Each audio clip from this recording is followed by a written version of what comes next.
you listen to me real good. I've told you once, I said it 1,000 times. You get out of those pagan, satanic, religious, Christian churches. Christians do not follow the commandments of the Bible. Christians do what they want to do. They make up their own laws, their own rules, and their own regulations. Come out of her, my people, and come out from among them. And it's real simple and easy to ascertain who are these people you need to come out from. Easy. Number one, if they keep Sunday, that's an automatic sign that you need to not have any fellowship with these commandment-breaking, wicked deceivers and seducers and bewitchers of the truth. Simple.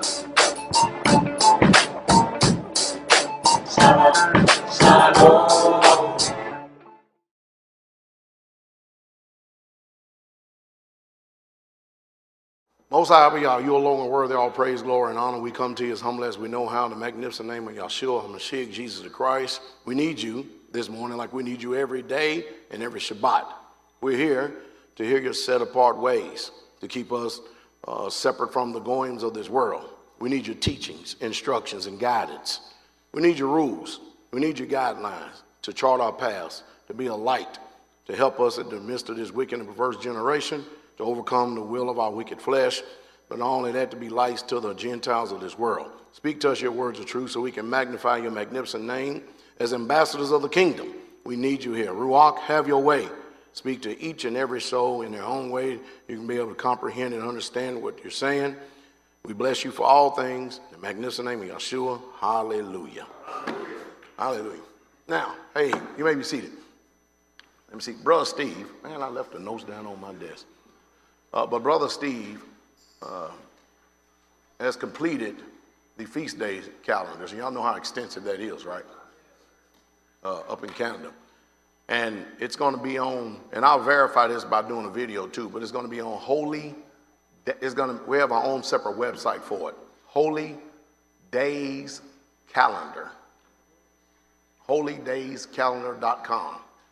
That's where you can go if you want to. You can purchase it. And of course, the proceeds will go to the benefit of my Lear jet that I'm working on here. I mean, Cleflo Dollar got one, but only Lear jet I'm gonna have is one of the little toy models like this, man. Hallelujah. But hey, it's the feast day calendar, and you know anybody knows that Brother Steve put his hands to it, man. It's a good calendar. We all know that, man. It's superb. Okay. You know, it's amazing. And I was also reading an article this morning. Didn't even try to come across it. And it was an actual warning to females who wear nail polish. It says they took a urine sample after they had put on this nail polish and stuff and found out that their urine was very toxic after about so many minutes of wearing this stuff. And some of you Israelites are wearing nail polish on your toes. I hope ain't none of you men are, because I've seen some stuff out there in this world. I've seen men with manicured toenails. The only way I can figure that an Israelite woman is wearing nail polish, either she got toe jam or nail fungus and trying to cover it up. But that's the least of your worries. By the time you get finished with it, to see what this stuff is going to do to you. You follow me? Then, of course, last night, was it not a pure example of what I've always warned us about? I've been talking like this for years. Sisters, women, don't go nowhere by yourself like that. We don't live in the times in the leave it to beaver days. You just can't be galloping around the United States of America thinking you free and all this other stuff. Oh yeah, you free, you want to be. But wasn't that hard to hear Sister Ava last night talk about how a sister was going to take pictures of the waterfall, had a worthless dog with her, and ended up dying. Oh, Pastor Dowell, you know, y'all just too strict. Y'all always trying to control people and stuff. You think she would love to be controlled today? Well, again, he said last night, all this is preventable. But see, this world has got y'all thinking you can just galloping around and go everywhere and do all these other things and stuff like this. And what is my favorite saying? I'll start it off. You do not get to pick the day, the time, or the hour when evil comes your way.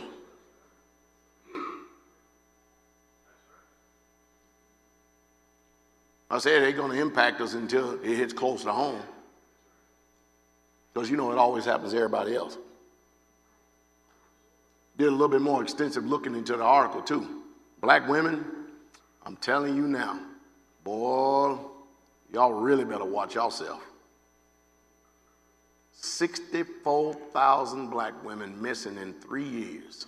And then when they find them butchered with their reproductive system cut out of them.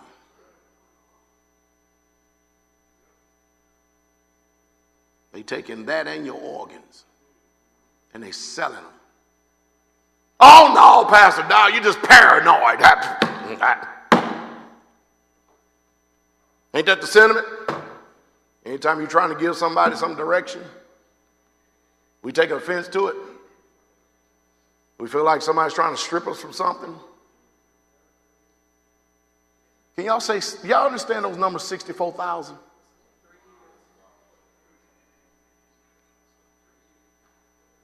And they're looking for black women.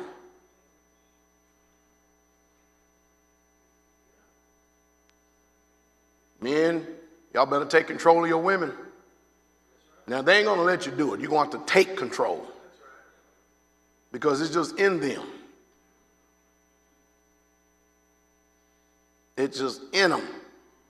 Until they completely die to this flesh. It's just in them. You notice when the Most High God saved you, did nobody hit the reset button? Why did somebody hit the reset button? Because you got a life of flesh to die out to. Wouldn't be no fun fighting the battle if it wasn't a life of flesh to live, to beat up and to destroy, to overcome. So it can be an example of being molded after the potter. I mean, last time I checked, we the clay. And the potter is the one who spins the wheel. He adds as much as anointing, water, because that clay surface is rough at times.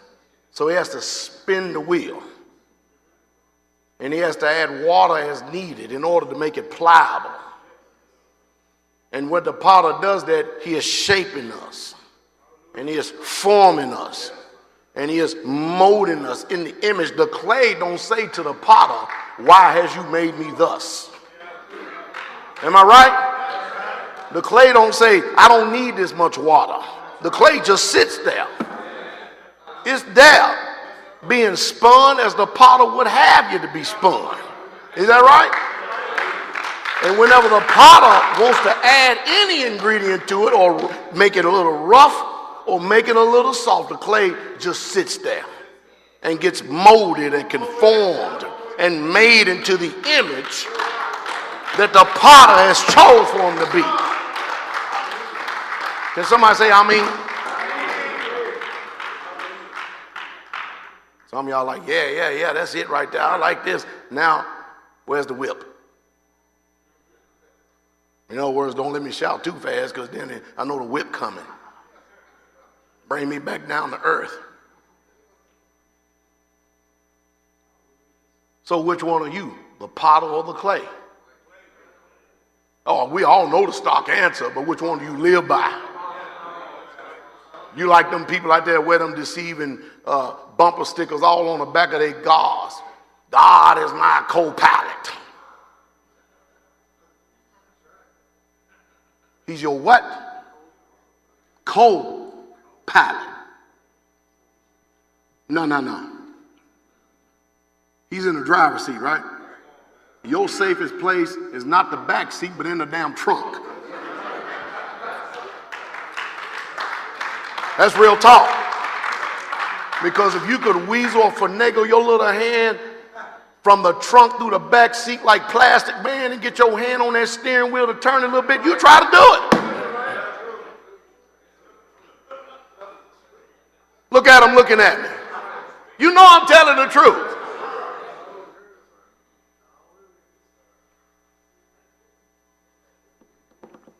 Matter of fact, let's just go ahead and upgrade. Buy a trailer hitch and put you in a 25-foot trailer and put you at the very end of it.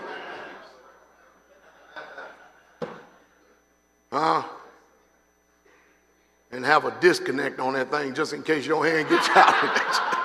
See you down the road. That's the way we need to be living. 2 Corinthians 5:17, therefore if any man be in Christ, he is a... He's a what? Then why we keep seeing so much older you?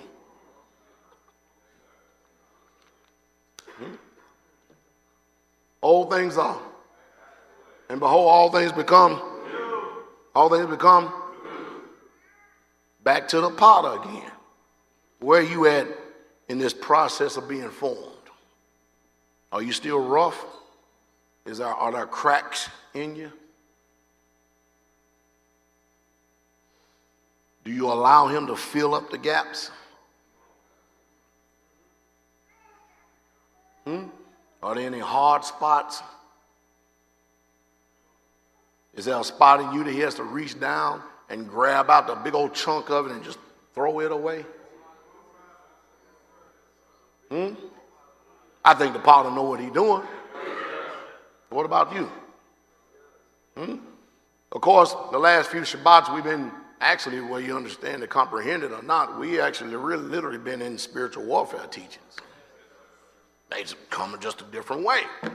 Everybody, well, in spiritual warfare, well, we know we're going to get now.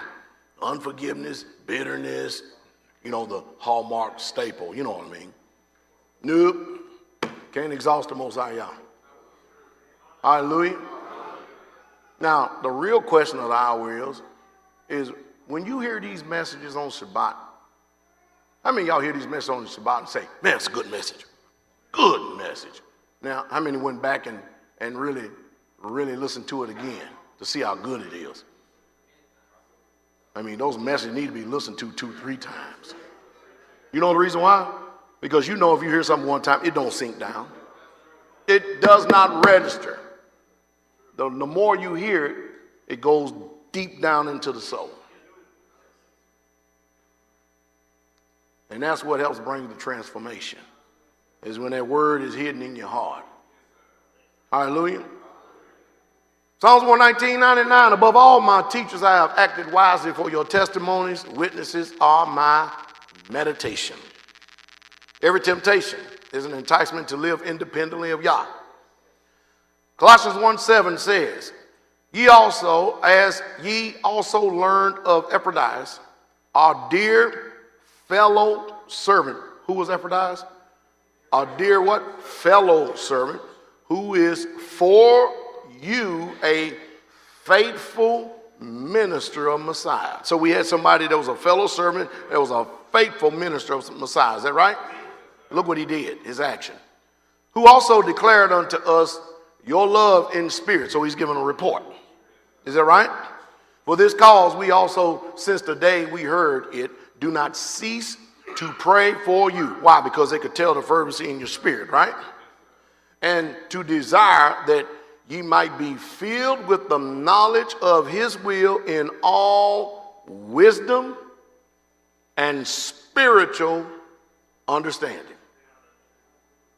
For what? What's the purpose? That you may walk worthy of the Messiah,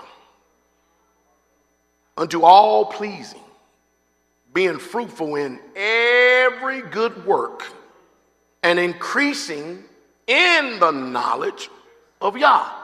See, if you don't increase in knowledge of Yah, what are you going to have to chart you and course you and guide you, lead you? You understand what I mean? Where your direction is going to come from. Strengthen with all might according to his glorious power unto all patience. Anybody ever asked for patience before? What happened? See, now you got to the point you don't even ask for patience no more.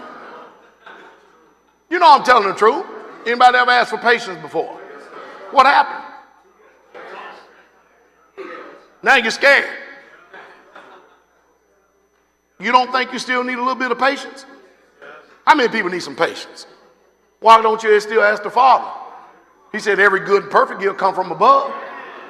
But I ain't ready. When you gonna get ready? See, what you're doing is using your subjective reasoning. Yeah, yes, you are. That's exactly what you're doing. You're trying to calculate and deduct the time when you're going to ask again after your first experience, and you notice you never get there. Because you don't want to deal with the pain of change. You know what hurts to change? Being obedient. If you're disobedient, it hurts. It's much more easy to be disobedient. Yeah, it is. You actually feel emboldened when you're disobedient. Strong. Anybody ever felt your will that hurts? Changing it is like trying to bend bars of iron. Oh, no, Pastor, not my will. I know the word. Not my will, but thy will be done. Well, okay. So how much is his will being done? Okay. Power and unto all patience and long-suffering with joyfulness, giving thanks unto the Father, which have made us meet to be partakers of the inheritance of the saints in light. What words these are, huh? Who have delivered us from the power of darkness and have translated us into the kingdom of his dear Son, in whom we have redemption through his blood, even the forgiveness of sins. You get that? Before Yah, we all lived our lives independent of his ways. Is that right? There it is, what we just got finished quoting, right? This learned independence from Yah is a major characteristic of what the scriptures call the flesh. Strongholds of self-defense. Strongholds of self-defense. If I was to ask you what is a stronghold of self-defense, could you actually bring up one? How did you cope with your life or defend yourselves? Defense mechanisms. Watch this. Defense mechanism. Do you have any defense mechanisms?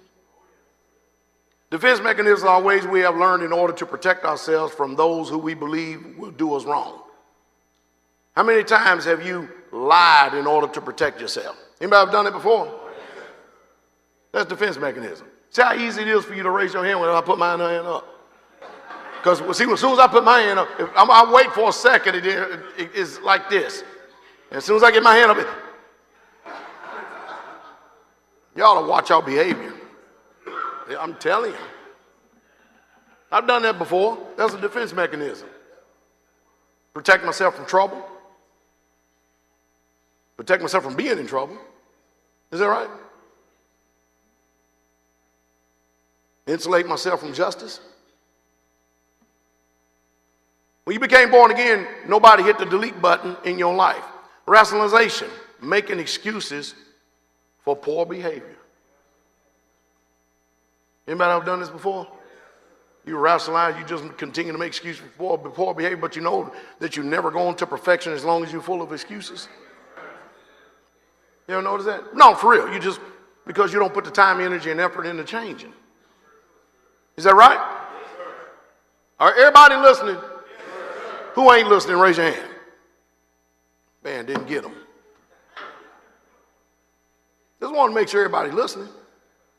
Denial, conscious or subconscious. Refusal to face the truth. You ever done that before? That's a hard mirror to look into, isn't it? What about emotional insulation? Withdrawing to avoid rejection. You ever done that before? All of these are defense mechanisms. Y'all hear that? How about displacement? Taking out frustrations on others. You ever done that before? Let's go with one more. Y'all want one more? Y'all not oppressed, right? Okay, good. Regression. reverting to less threatening times. You ever done it before? You know a mess where you just play a movie in the back of your mind and you're in a field with the tulips and everything else. You remember barbecuing with Aunt May? That was your highlight because she made it just right.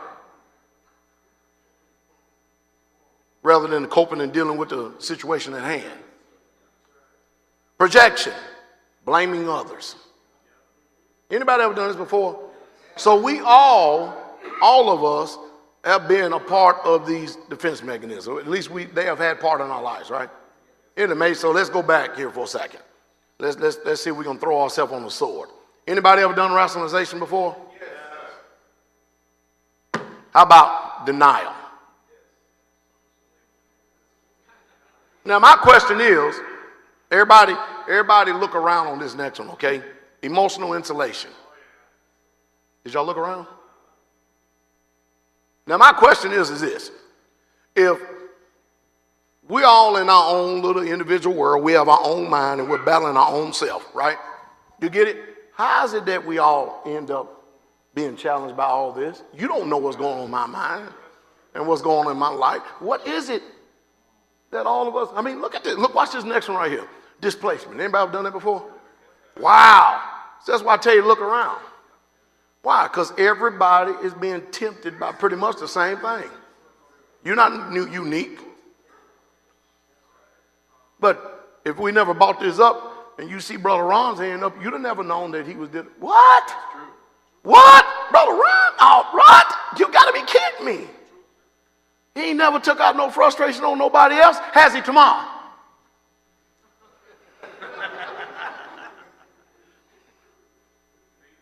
Look at you. Regression? Somebody said, I can't raise my hand because I don't know what it means. Hey, projecting or blaming others. You ever done that before? Unbelievable. You see how serious this fight is, though? There's no way that all y'all could be dealing with the same thing I'd be dealing with or have dealt with before. Not you, Manning. Brother Manning, Hot Wheel champion 2 years in a row. He ain't got no challenges. He always winning.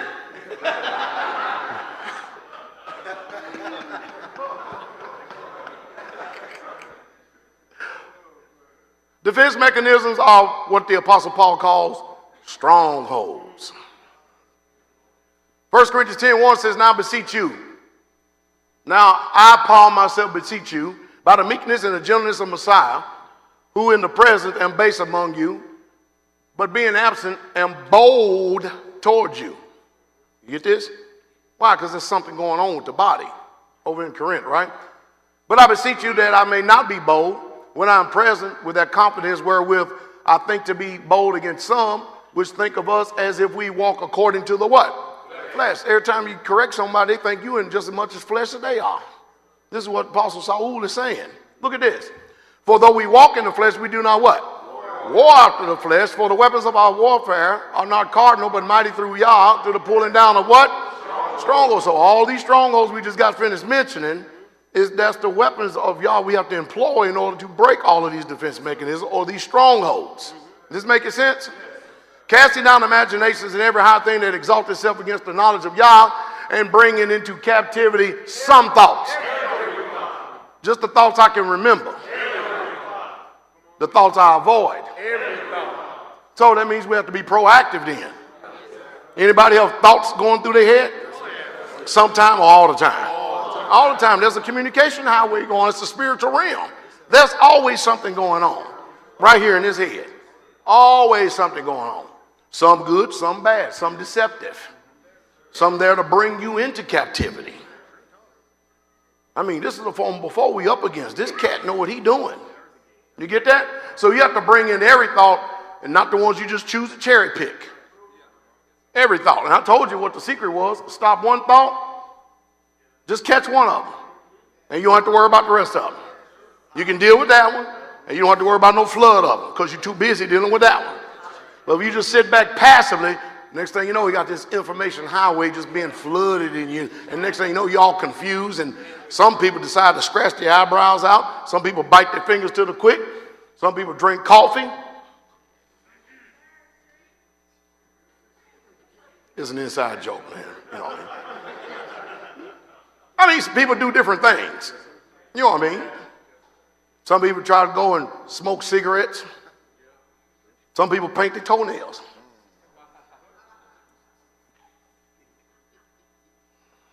That was just throwing that in there, you know what I mean? To the obedience of Christ. How you gonna know the obedience of Christ without the knowledge of Yah? And having here's the key point, readiness of what? Readiness to revenge all. That means you have to have your mind conditioned and ready to be able to get into this fight and to get into this warfare. Because when you do that, when you're ready to revenge all disobedience, it comes when your obedience is what? How do you do that? You submit yourself to Yah first and foremost, right? That's when you know you're ready. That's when you know you're ready. Because tell the truth, some things you don't want to fight. I seen you the other day in Walmart. I caught you. Sure did. He didn't even know I was there. Chase, I caught him, boy. Got him red-handed. I was walking. I said, look at Chase, he don't even see. And there was this nice, fine, shapely white woman, boy. Just nice. Boom. Chase had his little buggy, man. He just moving along. And all of a sudden, he just kind of caught her. He go, oh, man. Next thing you know, he turned around, went right down the same old aisle. I said, look at that. Look at that. Good God. I said, look at that. Didn't we just got finished talking about this stuff last week? I should have went to the car and got a CD and downloaded and gave it to him. I should have gave it to him. So I should have said, you remember this day?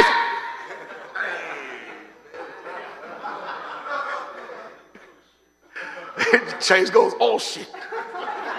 Oh shit. Oh shit. Now, in all fairness, I didn't see him.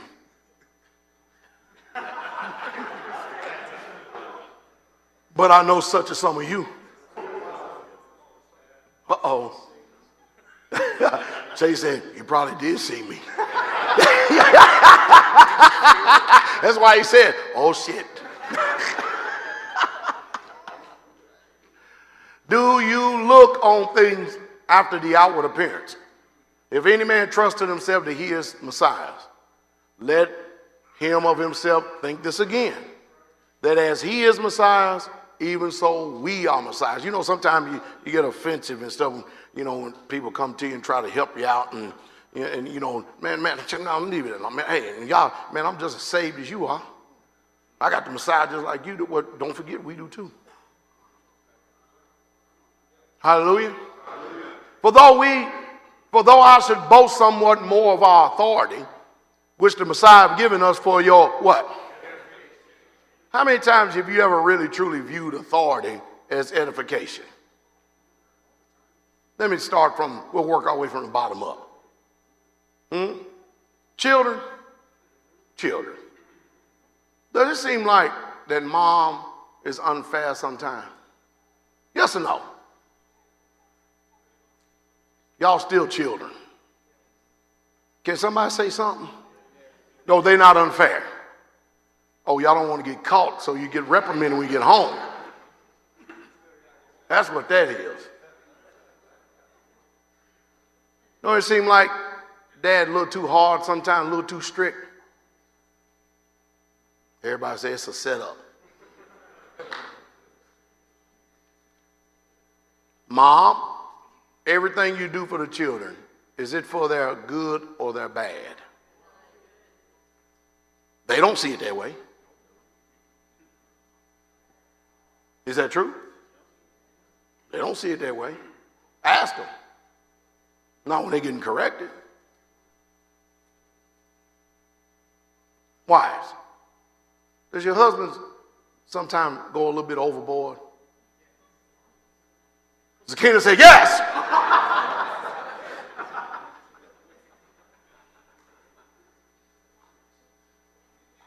I mean, sometimes you think he's a little unfair in his correction, right?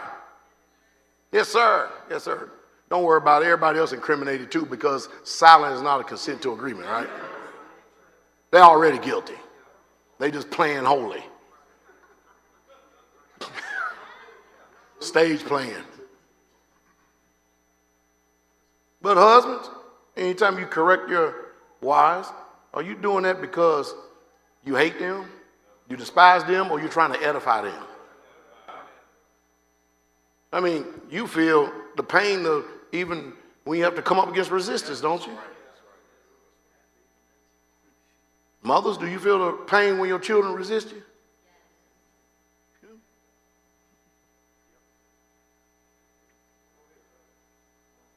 Do you? I heard a story the other day that a mother told her son, when you walking up this hill, have a light on you. Oh, I can see. God damn it, that ain't what it's all about. They can't see you. Mom on our nerves again. You think mom know best? In that instance, she does. Isn't that true? Been there, done it. Isn't that right? The ideal is not whether you can see them, but they need to be able to see you. Because, I mean, can anybody here run faster than Tyreek Hill of the Kansas City Chiefs? He can run up to 21 miles an hour. Huh? JC? Everybody says JC.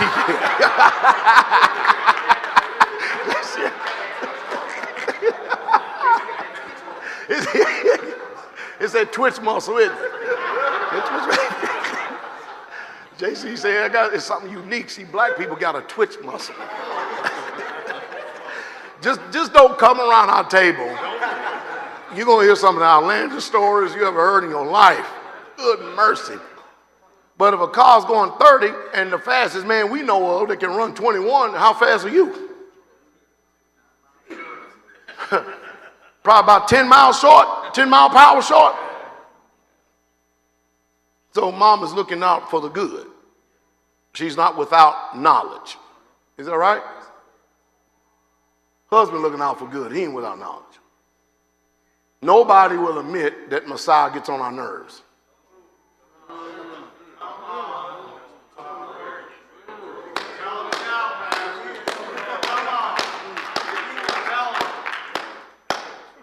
Oh no, he's the good shepherd.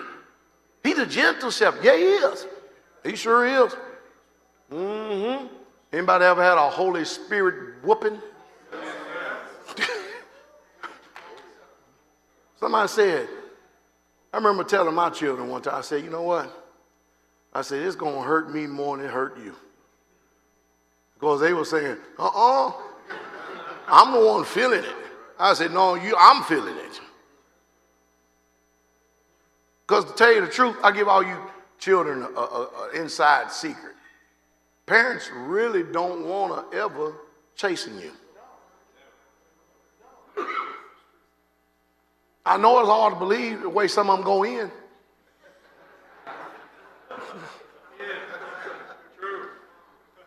But you know the reason why they go in so hard?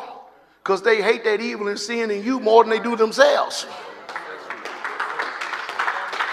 If they were chasing themselves the same way, maybe they'll back off a little bit.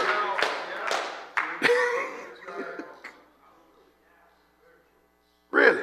They done been there, done it, done all this mess and dirt and junk and everything else, and they know what the end of it is.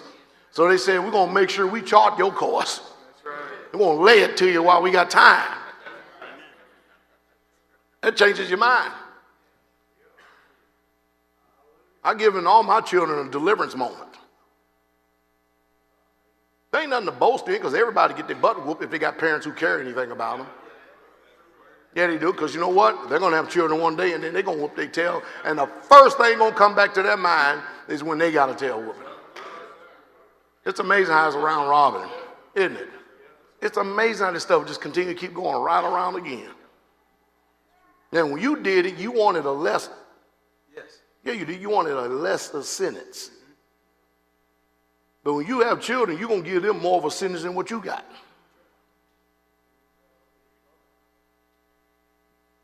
Am I telling the truth, parents? father and mother? Because you don't want them, when they're out of your presence, to be injured or to be in harm's way or to be hurt. Is that right? Watch this. Why do you think the Messiah give us all his word? He's trying to keep us. See, there are dark forces out there that we can discern, but we can't physically see. And remember, we need to be concentrating more on the things that are eternal rather than the things that are temporal. Is that right? As many times we go over all this stuff is going on in the heavenlies, but isn't that amazing? All this stuff is going on up here. Still goes on till today. Every single day. No day or night there, but it's all the time. And we're sitting down here, like ain't nothing going on because we can't see it. But if you exercise discernment, you can definitely see it. Hallelujah. So authority is there given you for your edification, not for your destruction. And I should not be ashamed. Over in the scriptures it says, for even if I should boast somewhat about our authority, which the master gave us for building up, and not for the overthrowing you, I should not be put to shame, that I may not seem as if I would terrify you by letters. He didn't want to come in a spirit of terror. He wanted to come in meekness. You understand what I mean? For his letters, this is what the proud people say they are weighty and powerful, but his body presence is weak and his speech contemptible. Let such a one think this, that such as we are in the word by letters, we are absent. When we are absent, we will be also indeed when we are present. You need to know that if Satan can control your thoughts, he can control your life. You hear that? If he can control your thoughts, he can control your... Hey, how you doing, Brad? Doing pretty good. Good to see you, brother. Have you ever heard of the word schemes? Anybody heard of the word schemes? Schemes, wiles, all this other stuff. A blinded mind, nomea, in the Greek, example, listen to this. People who listen to their own subjective thoughts, these are the spiritual ones. All right? I got to slow this down for a second so you don't miss nothing. They ask Yah for everything in their lives, and they assume it's Yah really talking to them. I got an example, too. All right? Yah, where do you want me to go eat? You ever did that before? Yah, what should I have today? Spiritual ones. McDonald's pops up into your mind.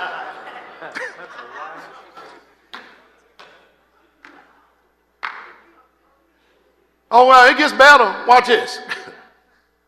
Father, what do you want me to eat? 2 Big Macs with a fries and a supersized Coke comes into your mind.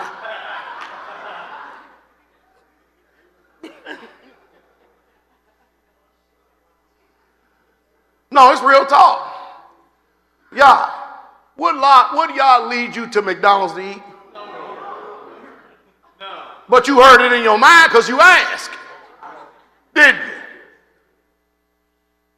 I personally think that Yah is a way too good of a nutritionist to suggest Big Macs to you. Don't y'all think that? I agree. But see, the spiritual people say, I ask, and that's where the Father sent me. Well, how'd you hear? Well, I heard a voice. You did.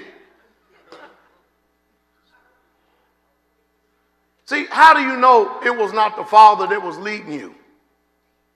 You might even get offended. Watch this. You didn't even cast down imagination. You threw away all the principles of the Bible. Imagination came up. Let's just tell the truth. Your mind, already in your subconscious, loves McDonald's Big Macs.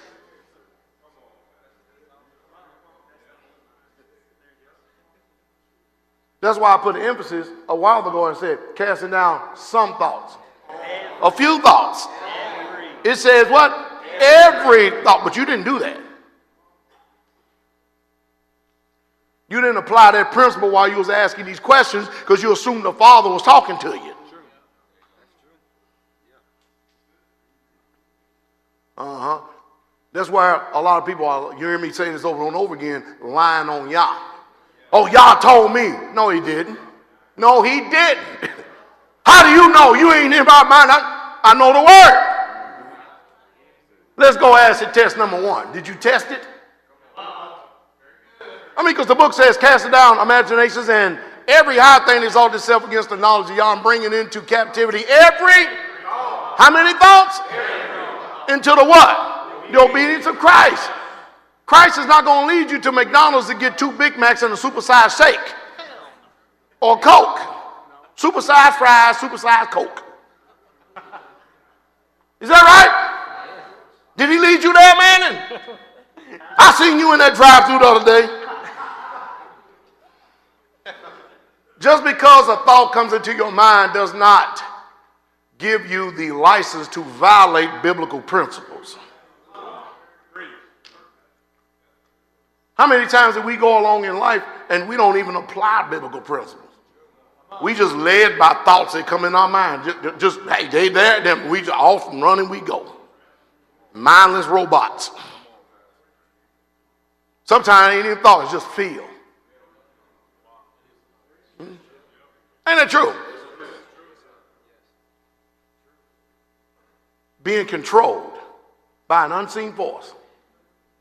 And yet you're supposed to be in control. Is that right? Many of you are listening to your own subjective thoughts if they were the voice of Yah. Instead of taking every thought into captivity and obedience of Messiah, you run with it. Ain't that right? Satan can clearly put thoughts into your mind. That's what a battlefield is. It's in the mind. 1 Thessalonians 5:21 teaches you to what? Prove all things and do what? Hold fast that which is good. Now let's go back. When you ask questions, assuming it was Yah, did you prove it? Did you test it? Did you capture it? Did you try it? Did you see if it obeyed Yah? See what I mean? Many times in our lives, we're led by this on a daily basis. That means we have to sober up. David's senses. Brother Shane, 1 Chronicles. Y'all ready for this? Oh, I know this story. No, you don't. You know what you know. 1 Chronicles chapter 21, verses 1 through 17 teach. This good so far, right? Yes. Hallelujah. When you have it, go ahead and read. And Satan stood up against Israel. Wait a minute. Satan stood up against who? Israel. The whole nation. Come on. And provoked David to number Israel. What did he do? Provoked David. Stop for a second. Do you think that David thought at any given time that he was being provoked by Satan? See, the provoking was, that's the way that King James put it, but what Satan did was put a thought into his head. Yeah. A suggestion. Read. And David said to Joab and to the rulers of the people, go, number Israel. Do what? Go, number Israel. Number Israel. Number Israel. See, here's King David. Just like all the patriarchs. They have their lives written about for our edification, for our exaltation and comfort. We see their successes. We see their failures. We see their strengths. We see their weaknesses, don't we? We see everything about them. It's all laid out there in the book. All for our edification and exaltation come. King David? Come on, no, ain't no way that Satan could provoke King David. There's no way that Satan could put a suggestion in King David's mind, because if he can do that with King David, that means he can do that to me. Yeah, that's right. He can. Read. Go, number Israel from Beersheba, even to Dan, and bring the number of them to me, that I may know it. And Joab answered, Yahweh make his people 100 times as many more as they be. Now Joab was right. All he's doing is just petitioning the king. He had a thought and he's just bringing them in remembrance, the way that our proper thinking should be. Is that right? Read. But my master the king, are they not all my master's servants? Why didn't doth my master require this thing? Why will he be a cause of trespass to Israel? Uh-oh. Why would you be a cause of trespass to who? Israel. Israel. So that's why leaders, no matter what position you're in, you have to be very careful how you lead. You better make sure that you are being led by Yah. Because the payment could be more than what you want to pay. Read. Nevertheless, the king's words prevailed against Joab. Shut up, Joab. I'm the king here. I know what I'm doing. Read on. Wherefore Joab departed and went throughout all Israel and came to Jerusalem. And Joab gave Now, wait a minute. And Joab went out. He departed. What? To rebel against the king or the authority, or to do what he said? Why? He's under authority. It ain't going to be on him. It's going to be on King David. What? But he knows that was wrong? No, wait a minute. He's under authority right here. He's not a wrong obeying authority. Come on. And Joab gave the sum of the number of the people. Where you go, king. Watch this. And all they of Israel were 1,000,000 and 100,000 men that drew sword. Mm-hmm. And Judah was 410,000 men that drew sword. But Levi and Benjamin counted he not among them, for the king's word was an abominable to Joab. It was what? Abominable. Levi and Benjamin wouldn't let him do that. Come on. And Yahweh was displeased with this thing. Who? Yahweh was displeased. Therefore he smote Israel. He smote who? Israel. At the word of who? The king. He punished Israel, smitten Israel, because of the word of the authority. That's why you often hear us say, pray for those that are in authority.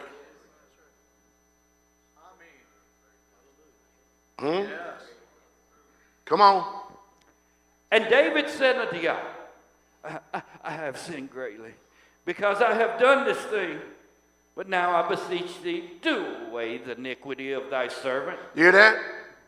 Do away. I mean, come on, you put away iniquity before, and that's why I continue to keep reminding us over and over and over again. Every sin, every trespass, all of it is going to receive a just recompense and reward. I don't know who told us that when we do something wrong, all we got to do is say hocus pocus, I'm sorry, and it's done. That's Christianity.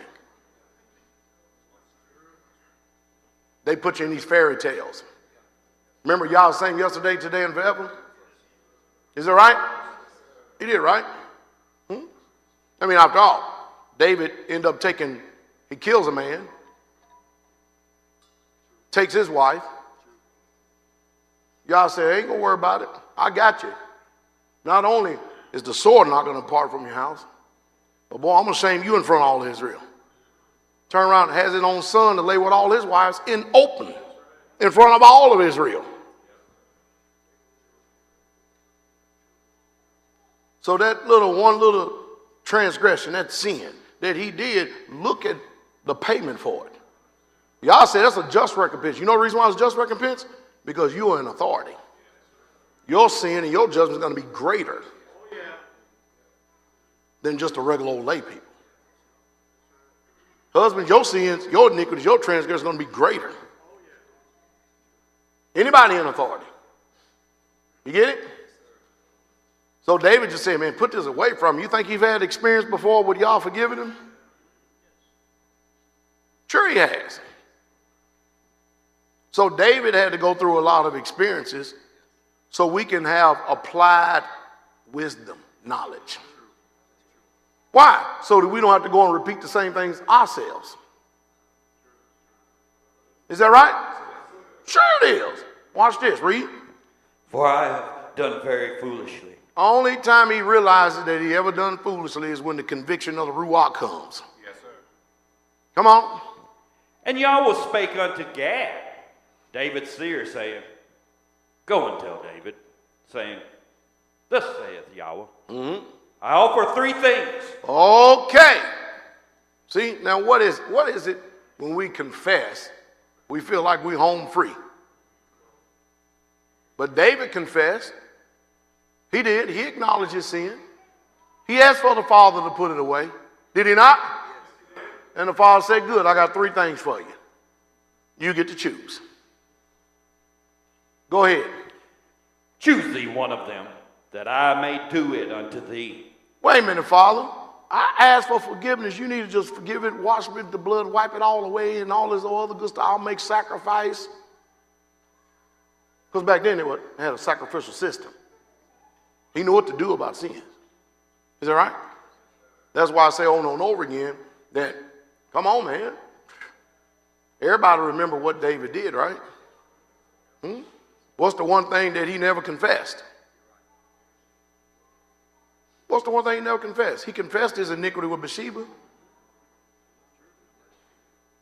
He never confessed his sin of killing Uriah the Hittite. It's brought up again. Save only in the matter of Uriah the Hittite. You get that? Why would that one be remembered? And we still remember what he did with Bathsheba, but that's not spoken about. Save only in the matter of Uriah the Hittite. Have y'all read y'all books? I know y'all a little bit more knowledgeable than Christians. Christians are the dumbest people on the face of planet Earth. You get it? But that's written about. Read.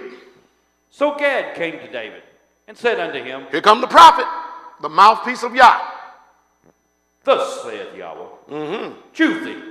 See, today, you notice we got all these prophets and all these teachers and everybody, but nobody's saying, thus saith Yahweh.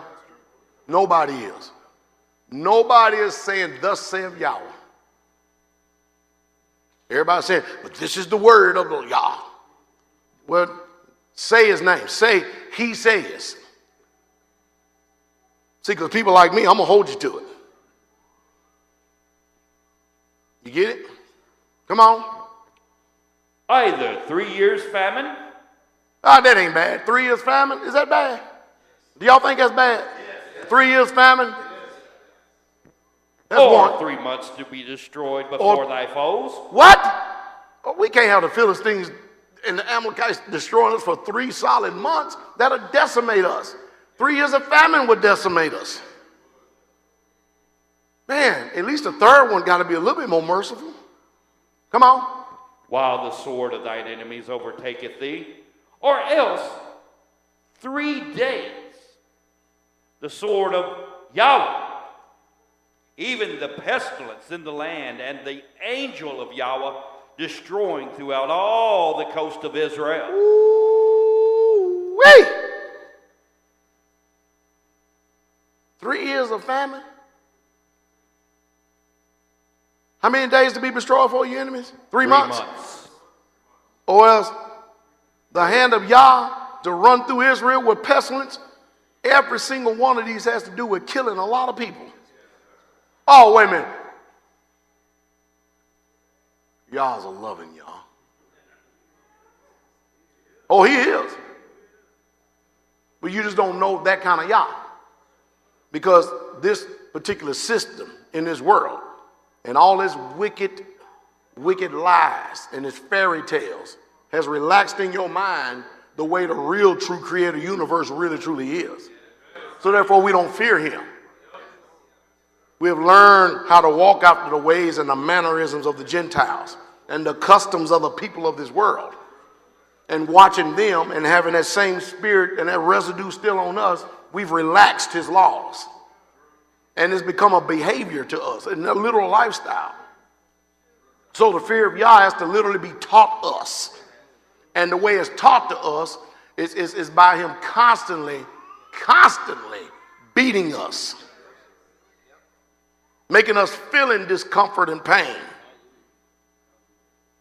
Imagine that. You think that David would have probably made his choice of decision to number the people? Mind, all he did was just say, number the people. That's all he did, number the people. But there's a whole lot more to it. How many times have y'all always went before Israel to destroy the enemies? Never took a census of it. Because why? Our strength is in him. Our dependency is trusting in him. Now all of a sudden, you're going to trust in the power and might of numbers? That's the way the kings of this earth do. So, do you think y'all got offended a little bit? Disappointed? Mind you, this is a man after y'all's own heart. This just ain't anybody. You the apple of his eye. You're not just anybody, Israel. So you got to stop walking around like you just anybody. You are somebody. Called out, redeemed, sanctified, washed. You hear me? You got to stop walking around acting like the people of this world, thinking that you're no different than anybody else. No, you are better than the people of this earth because Yah said so. That's what he said in his word. Therefore, judgment must first begin at the house of Yah. It's got to start with you first before he judges the world. So I'm telling you, Yah's going to judge us. Everybody say, oh, yeah. No. You don't get this. Yah's going to judge us. And in that judgment, a lot of people are going to perish. Because he's the same yesterday and today and forever. Why? He clearly tells us that no unclean thing, no holy thing is going to stand, unholy thing is going to stand before his presence. That's right. He playing games. Right. He mean business. You may grade on the curve. He don't. This is a man after Yah's own heart. Picked and chosen by Yah himself. Whew. That's a heavy burden to carry as a king. All you did was number the people, and yet all these people got to die because of your choice, your decision. Kind of be hard, man, because you know how Israel would turn on our people in a heartbeat. You seen what happened in Ziklag. They wanted David's head. That's Israel, indecisive. 1 minute, yay! The next minute, rah! Yay! Next minute, kill! Our own people. Read. Now therefore advise thyself what word I shall bring again to him that sent me. And David said unto Gad, Watch this. I am in a great strait. Yeah, you're in a big strait. You're in a big pickle. Yes. You are in a serious strait. Come on. Let me fall now into the hand of Yahweh, for very great are his mercies. But let not me fall into the hand of man. Anything but falling into the hand of man. Right? Come on. So he already got rid of one. 2 more left. And he know that Yah is getting ready to pick between one of these two. Come on. And watch this. Hold, before we go forward. And David even called this the mercies of Yah. You wouldn't call that mercy when he killed your son, would you? And left you alive. Boy, Yah makes it hard to be a king, don't he? Are you not kings and priests? Are you not seated with him in heavenly places? Y'all better think about this. Now, again, there's more to all this than meets the eye. That's what these messages been about. This whole dead season right here is to try to put a defibrillator on your mind to get you to see, look, saints, look, Israel, this thing is a whole lot more serious than what we're giving credit for. It really, truly is. We have literally got to sober up and take this thing very serious. Come on. So Yahweh sent pestilence. He sent what? Pestilence. Okay, so that's the mercies of Yah.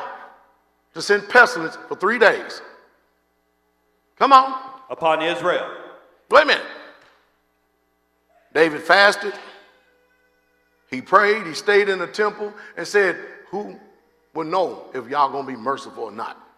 He was merciful. He knew about mercy. Yeah, he was merciful.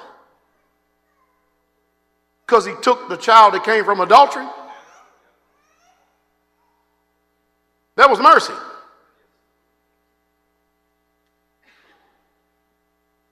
Man, ain't he a good y'all? Boy, some of you turn your back on him and go and worship the world, boy. If that ever, a judgment like it ever come to your house. Come on. And there fell of Israel 70,000 men. Now see, the payment had to be great. There's wages for sin. If you just kill 7 people, that ain't nothing. You got to really make an impact. Because guess what? If y'all's judging the king like this, boy, he putting the fear of him in all of Israel. If he going to judge a man after his own heart like this and put this count on him, can you imagine being the king in this particular situation and have to sit there and watch 70,000 of your people die because you chose to ignore what Joab said, because he told right. 70,000? Do you think that's a lot of people? I imagine his heart was really hurting. Come on. And Yah sent an angel unto Jerusalem to destroy it. And he was destroyed. And Yahweh beheld. And he repented him of the evil. Now, Yah ain't didn't repent of the evil. That's the way that these pensmanships right. Yah just stopped the killing. Come on. Why did he stop it? He was satisfied.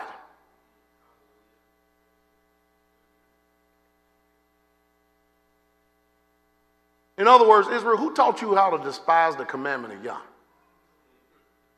Don't y'all remind us over and over again, you despise me, I got something for you.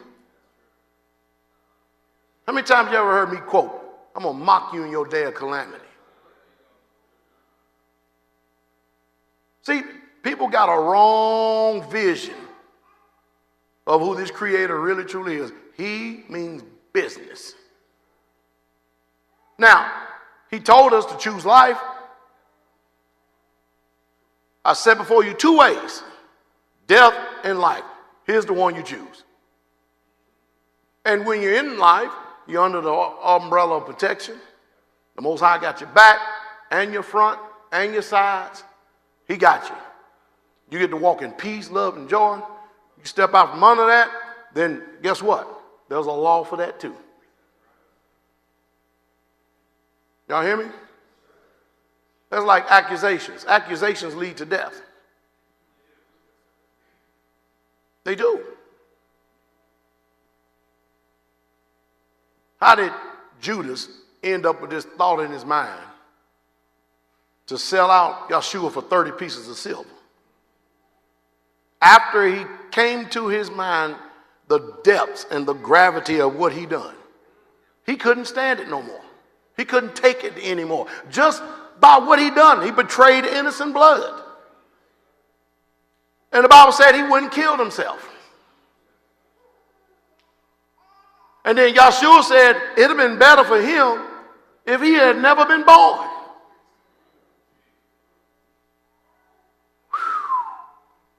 See, there are a lot of things that go on in life. There's some serious ramifications for it. And who told you that you can stand under the weight of your own conscience judging you when you have a little fear of Yah? It's going to be magnified. Y'all hear me, Israel? It's going to be magnified to the zenith. You know why? Because judgment must first begin at the house of Yah. And if it's going to begin in us, what shall it be with the sinners and the ungodly? They shall not appear. Isn't that right? He judges us because he loves us. He chastens those whom he loves, and he scourges every son whom he receives. Whom Yah love, he chastens. He chastens.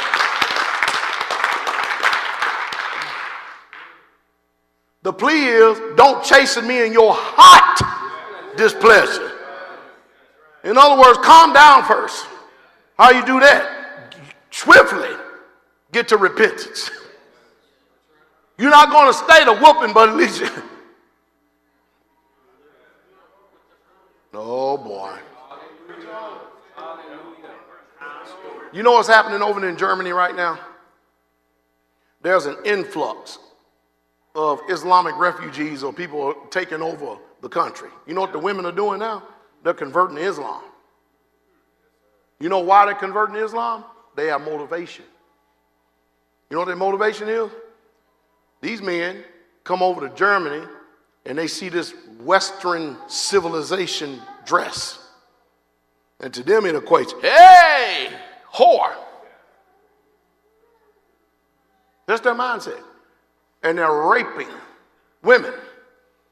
The ones they don't touch is the ones who are covered. They say, oh, that's an honorable woman right there. That one, that's a whore. Open game. Why? Different culture. Well, they in German, so they ought to act like German. They still Islamic.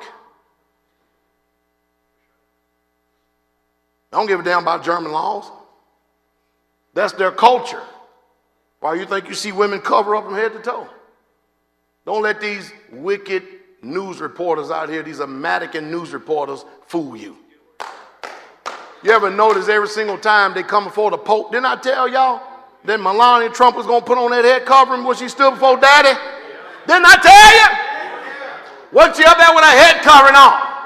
Her ass was covered. Don't call me a prophet because the next one do the same damn thing. It's protocol. There's an order to things. You come before Father Pope. And the Bible says, Matthew 23, verse 9, call no man on this earth your father, for there's one that's your father which is in heaven. They're going to go over there and have a private audience. They're going to bow before the Pope with their head covering on. They're going to kiss his ring and say, Holy Father. I remember years ago I said, oh yeah, give me an audience with him, see what happens. That day my head probably be chopped off. Because I'll be damned if I'm going to bow before you and kiss your damn ring, call you Holy Father, slap that damn fish head off your head. Well, yeah, you talk shit right now. I keep trying to tell folks, all right, I'm going to expose you. And while exposing you, I get to hide. I get to be insulated. See, a soldier knows that when he's going to war, are you following me? First of all, he has to have the strongest will in the world to live. And the strongest will in the world to die. He has to have both of them. Because if you don't have both of those, you are not going to fight to live. That making sense? Y'all hear me? You may not come back, but if you want to come back, you better fight with every damn thing you got in you. Oh, fear's still going to be there, but guess what? You're going to fight. But while you out there, you know there's a possibility that you might die, but guess what? You still go. You still go. Why you think you're in this fight? You here because it's already been told you, die. And not only die one time, but die daily.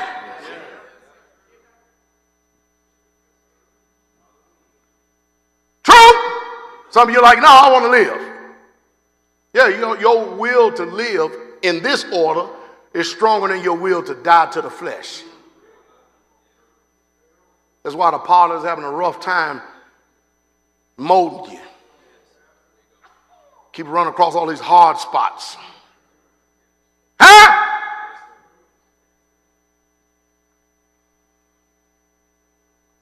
Every single time we jump out of a plane, there's a possibility you could die. Know why? Seen people die. You seen people die? I've seen people die. Literally die. Standing right next to them in formation one day, next day, gone. It always sobers us up too. Fear comes in. Ooh. I remember one time we was on a night jump down in Fort Polk. And it was on one of them little rotation things, right? And it was 1:30 in the morning. That's when we was exiting the aircraft.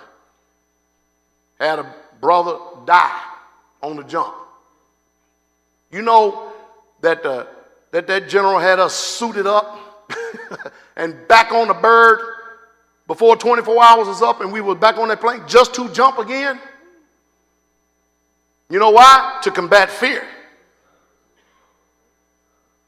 Because when death comes, you feel it.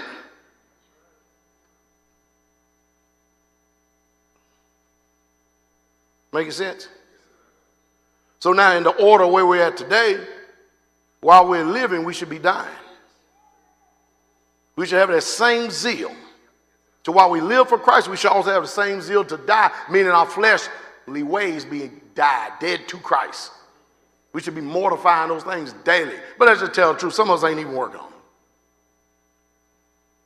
You know how we can tell somebody ain't working on it? Just like what Brother Samuel said last night, with Brother Daniel Muir's and them broadcast on Facebook. He said, because you can tell you ain't done nothing this whole dead season, because you're the same way you was when we left your tabernacles. And you think we can't discern and see you. There's no improvement. They gave a good analogy. An athlete, a professional athlete, off season. That's what they call it.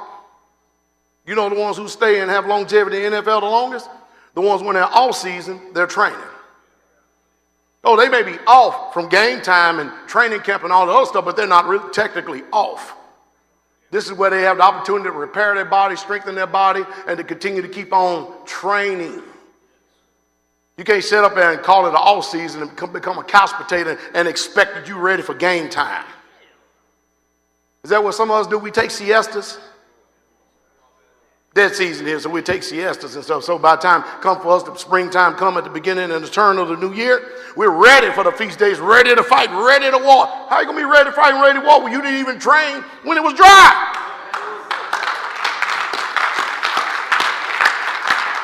When you didn't even strengthen yourself after the inner man. And you ready to fight? You ready to go to war?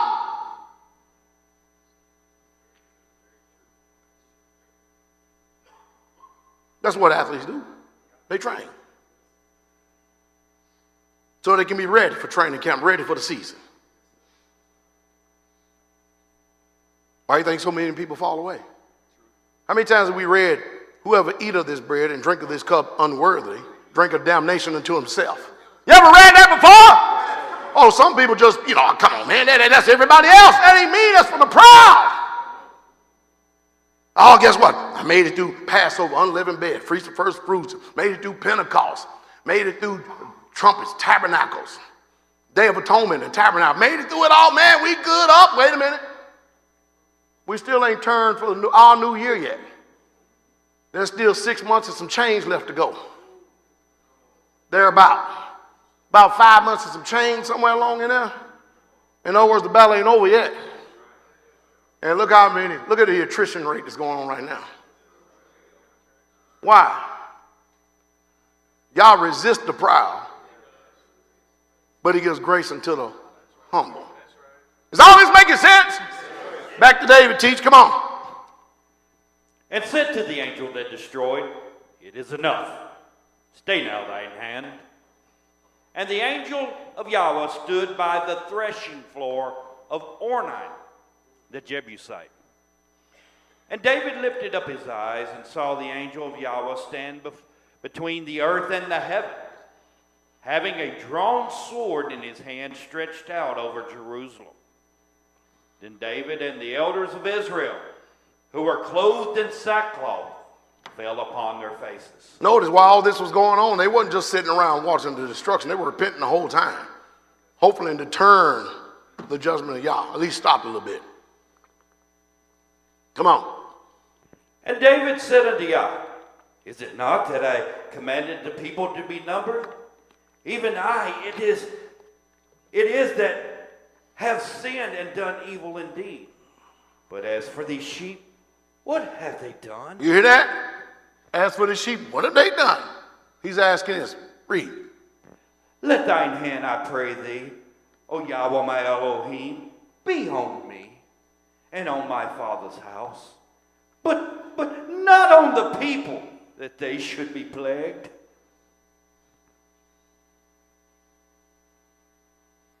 David would rather have been killed himself than all 70,000 people to be killed. But y'all's already made a judgment. Are we beginning to understand y'all's judgment? So, how do we know that David learned his lesson? Isn't that a good question? Well, he wrote about it. You know why? Psalms 33, verse 17. And a horse is a vain thing for safety. Neither shall he deliver any by his great strength. All these wonderful Psalms that he wrote. Thinking. Proverbs 23:7 says, for as a man thinketh in his heart, so is he. Somebody say, as a man thinketh. Somebody say, as a woman thinketh. We had to get the generic form up here, right? So nobody's exempt. So he eat and drink, said he to thee, but his heart is not with you. In other words, you do not do anything without thinking. Self-deception. We deceive ourselves when we hear a word and do not do it. 1 Peter 1:13 says, wherefore gird up the loins of your mind, be sober, and hope to the end for the grace that is to be brought unto you at the revelation of Yahshua HaMashiach.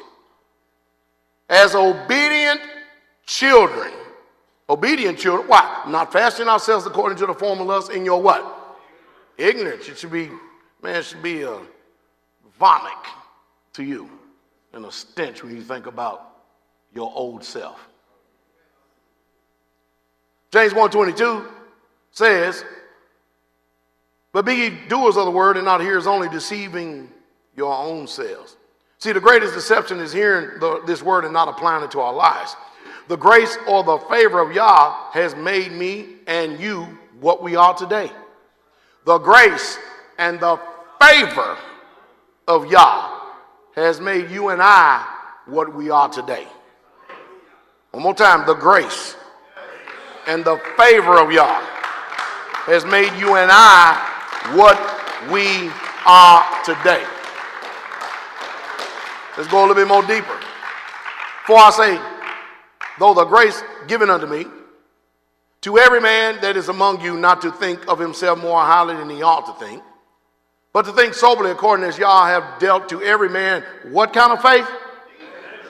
The measure of faith. So everybody in here has had a measure of faith given to them. We don't know how much, but everybody has had a measure. Why? Because we're here. Our name is written down. Now, when you get a measure, you think, since he giving you a measure, he wants you to just be content with that measure that he gave you? Or does he have plans for you to increase it? Does he not have plans for you to increase the measure? The life we live and the talents we possess and the gifts we have received are not personal accomplishments. I'll go back again. The life we live, the talents we possess, and the gifts we have received are not personal accomplishments. They are expressions of Yah's favor on us.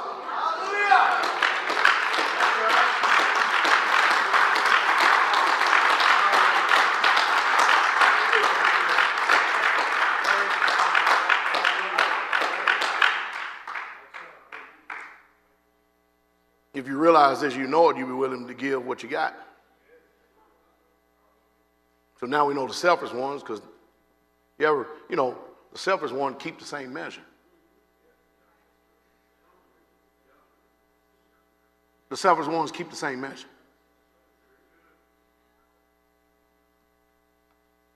They don't take that all that Yah has given as favor. They say, look what I have done. Look what I have accomplished. Look what I have did. Look what I can do. I ain't never seen anyone like that give of themselves to any damn body. Ever. Self-centered, self-focused, self-absorbed. I've always said this. You can have as much or little as massage you want. When you see the manifestations of the talents and gifts operate in someone's life, it's because they have met Yah's conditions at some point in time in their walk. And Yah granted them with more gifts and talents for the body of Messiah because they can be trusted. Where do we get this principle from right here? This principle got to come from somewhere, right? Isn't it right? You know how many people, because close to 30 years ago, I decided way back in the house of prayer, I was casting out devils. Even when it was someone new to them and they didn't even know what it really, really, truly was. I was just reading the Bible and I was just doing what it said. And then as I grew, measured, grew. You imagine how many people are grateful and thankful today because at that time we was doing something that was very unpopular. Are you following me? And look how many people have been taught how to attack Satan's kingdom in that area, and it continues to keep spreading. Isn't that beautiful?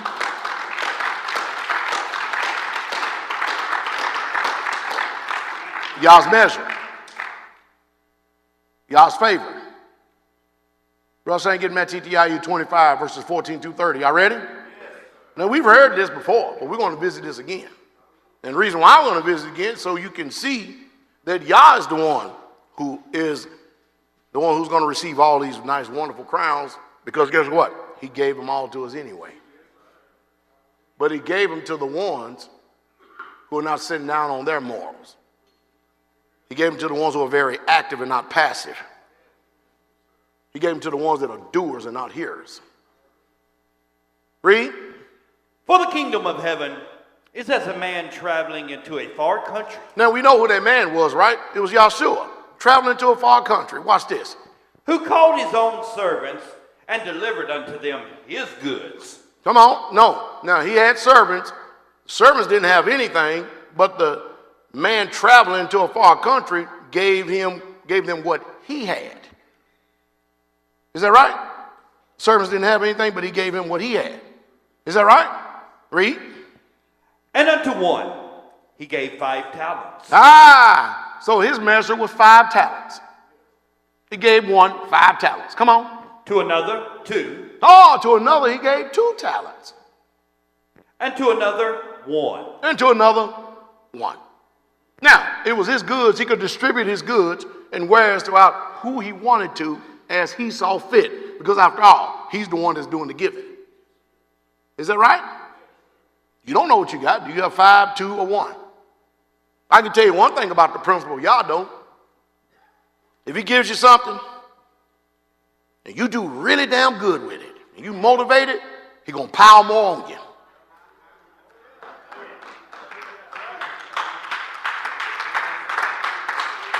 Oh yeah, he going to work this horse.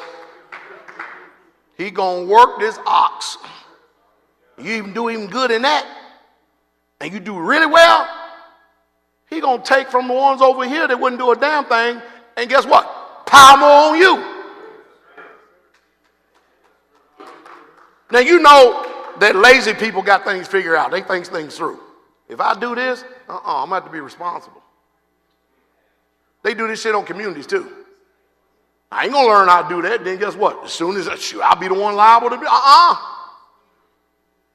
If I learn how to do this, guess who they going to call all the time?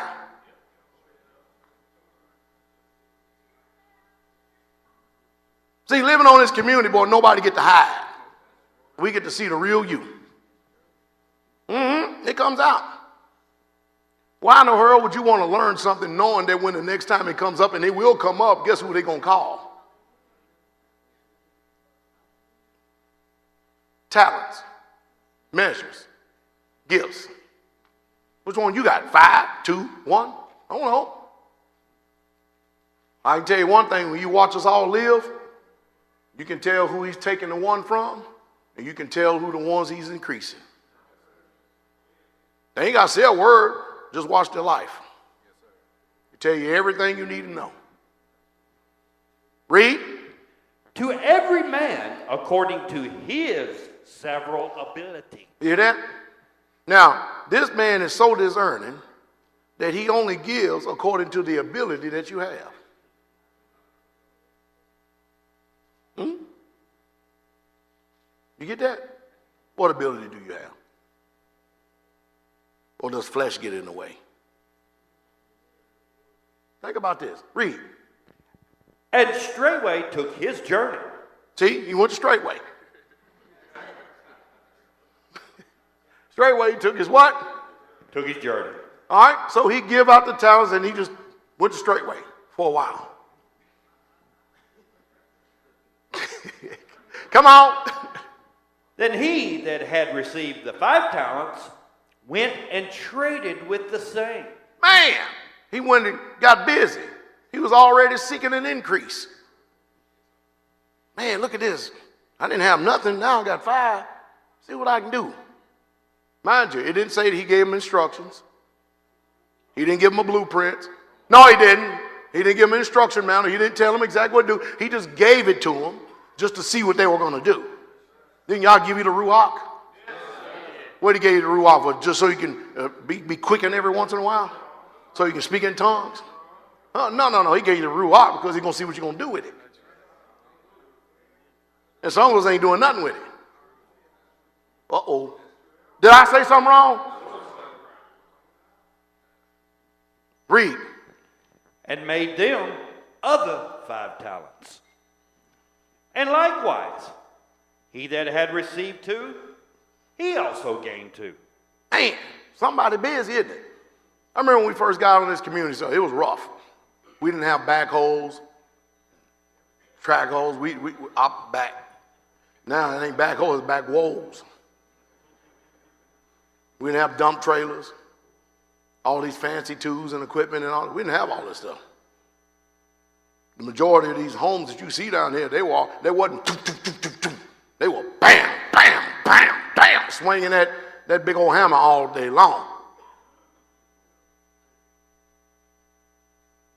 And y'all complain about going on a damn wood run? They did it. I said, man, don't worry about it. Me and Carol going on a wood run then. Elder Doug, how many wood runs you and I went on just by ourselves? Nah. Did we have a fancy dump trailer?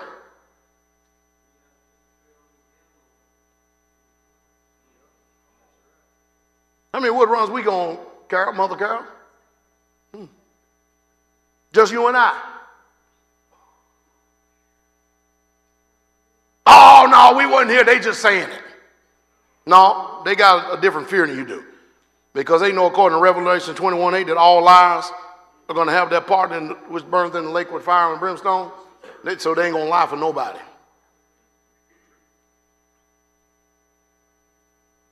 Come on, bro, Rich, you been on a couple of wood runs, ain't you? You used to knock the shit out of people with them blocks. One day he was just beating the hell out of Brother Roger with the block. I just picked up the block and threw it and hit Brother Rich.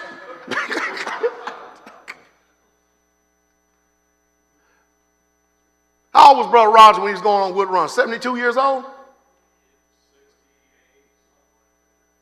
68 years old, and he's going on wood runs with us. Oh, we don't ever see you do it. You probably ain't going to never see me do it again. Then again, you may see me do it again. I told Brother Gideon, I said, man, I thought my days of block was going to be over with.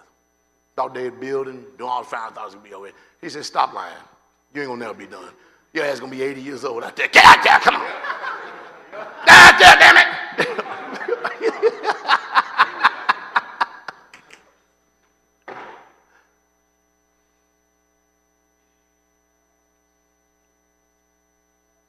Yeah, there are things that we did here on this community. Because we didn't have all the modern convenience, but guess what? If you increase, then things should, he says my yoke is easy and my burden is. So the burden should become a little bit lighter, right? You sisters got it really good in the kitchen today. Our sister used to cook in the heat of the summer on an Amish wood cook stove. That's where all our meals come from. in the heat of the summer. You know how hot that stove get? And you complaining? Pastor, it's unbearable in here. I'm like,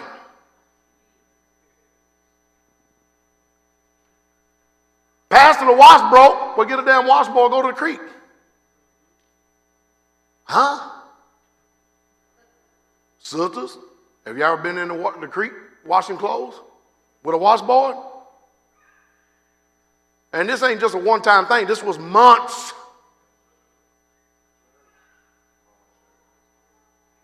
We got certain disciplines in the community. See, we had to teach ourselves how to not waste food. You know how we did it? Our sisters made homemade bread. And some people still acting like they're eating at Shoney's and Denny's and IHOPs and the steakhouses. So they decided they're going to throw away half the bread that they had on their plate. I said, good. There will be no bread on this community for 30 days. You should have seen the spirits that come out of people. With no bread, we can relate to looking back at the leeks and the garlics and the onions. You should have seen the manifestations of the people, some of the people on this community when there was no bread for 30 days. Well, ain't nobody ever going to do me like that. How you doing, you mannequin? See, that is a cult. Oh, really? Go on out and eat all the bread you want to. It comes out of your nostrils. On this community, that crew we had first there, I asked Mother Carol. I used to actually get out there and just purposely work my ass off just so I could get people to leave. From sunup to sundown. Brother St. Deacon Bell, as soon as they get off from work, they wouldn't even eat many days until after 9 o'clock. They go change their clothes, come right out there what we were doing. The lie, as soon as he got out of school, a little bitty thing like this, I'm going to work with the brothers. He always wanted to be around the brothers. Always. He didn't give a damn what we were doing. He was going to be with the brothers. Some of you don't never want to be with the brothers. You know the reason why? You like being around sisters because you got an effeminate spirit. Look at them looking.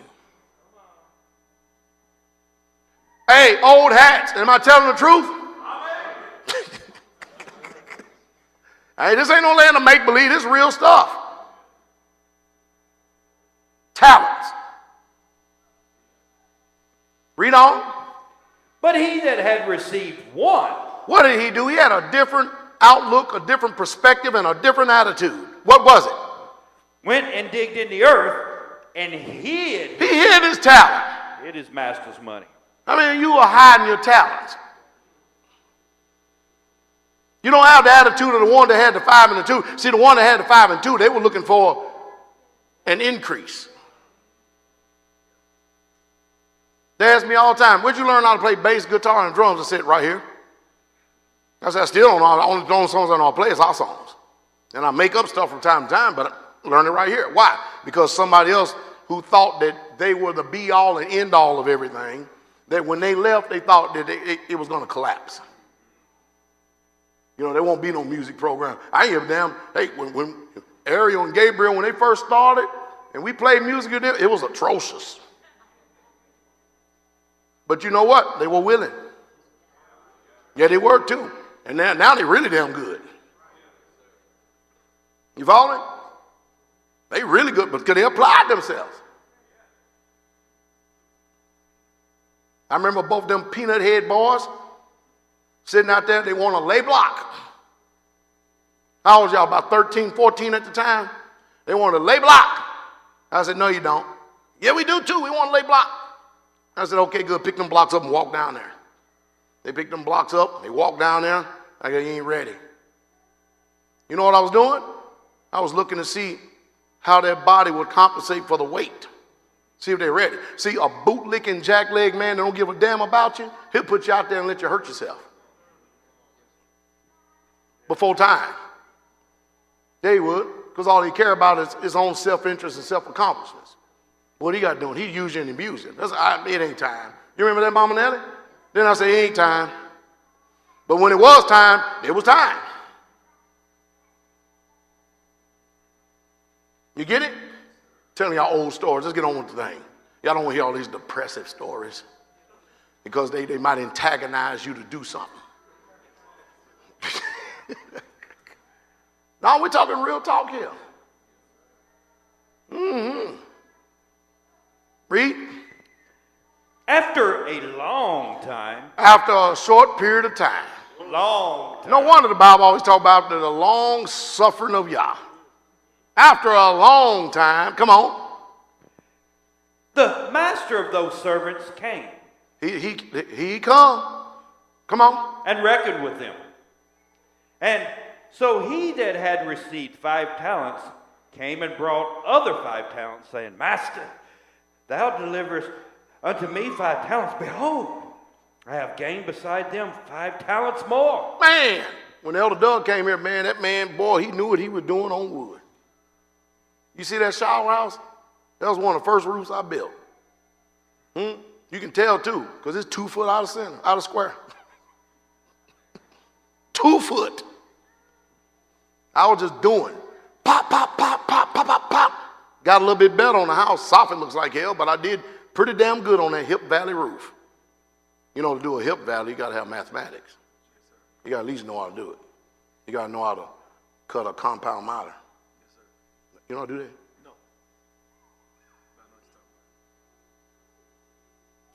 You got to learn how to cut, turn the skill saw 2 ways. You also got to learn pitches, rises, all this other stuff. I didn't know how to do all this. Y'all gave me a talent. And I put my hands to the plow and increased talents. And I'm still increasing talents. So when he come, guess what? I'm going to take all this, whatever talents he gave me, I'm going to be able to present it all right back to him. That's what you should be doing. Yeah. That's right. I got many things I can do. That when I got here, couldn't do nothing. Didn't even know I nailed a 2x4 together. Elder Doug, when he got here, he didn't know how to do no electrical plumbing. He got people to go to school. His son, JC, he teach them. He don't have papers. They getting papers. They certified. Increasing talents. We don't do it. Who else gonna do it? Y'all gave you something. Are you still the same way you were when you first believed? Or are you a different man or woman now? Or are you boasting in somebody else's victories and glories and talents? Y'all always believes in the increase. Hallelujah. Read. His master said unto him, What does master say? Well done. Well done. Thou good and faithful servant. Don't we want to hear that on the day? Well done, thou good and faithful servant, enter into the joy of thy kingdom. Well, if you want to enter into the joy of the kingdom, you better increase this measure he's giving you. You better increase these talents. And I'm telling you right now, the talents is be ye not hearers of the word, but doers. You better get to doing. You better work out your salvation. Notice the word work with fear and trembling. You get it? Get it with emphasis added. Come on. Thou hast been faithful over a few things. Man, you mean to tell me the 5 that you gave me was only a few things? Yeah, but hey, at least you was faithful in that. What you gonna do? I will make thee ruler. Whoa! Over many things. Over many things. Boy, you don't think he went kicking, dancing? Boy, I bet he went. Hey! Come on. Enter thou into the joy of thy master. I'll be so glad. Come on, hey. I'm going on in. I'll be happy to go in. Read on. He also that had received 2 talents. Okay. Man, it's got to be a judgment right here. I mean, after all, he didn't have 5. He just had 2. Let's see what he got. Come on. Because remember, from the very beginning, The master had already discerned the ability of everybody. So he's not unfair. He meets you right where you're at. I'm going to tell you right now, I don't expect you to try to do everything I've done. But you have an ability that y'all is giving you. Because it ain't wise for us to compare ourselves amongst ourselves. Whatever y'all give you, be grateful, be thankful, and show your gratefulness, thankfulness, and gratitude in working for the kingdom. Hallelujah. And increase whatever y'all is giving you. Come on. He also that had received 2 talents came and said, Master, thou deliverest unto me 2 talents. 2 of them. Behold, I have gained 2 other talents beside them. Man, it'd be nice to hear the master response on this one, huh? Come on. His master said unto him, What'd he say? Well done, good and faithful servant. Huh? Thou hast been faithful over a few things. Over a few things. Come on. I will make thee ruler over many things. Boy. Come on. Enter thou into the joy of thy master. Oh, man. Come on. Hey, I'm coming right behind him. Hey. Hey. Going in.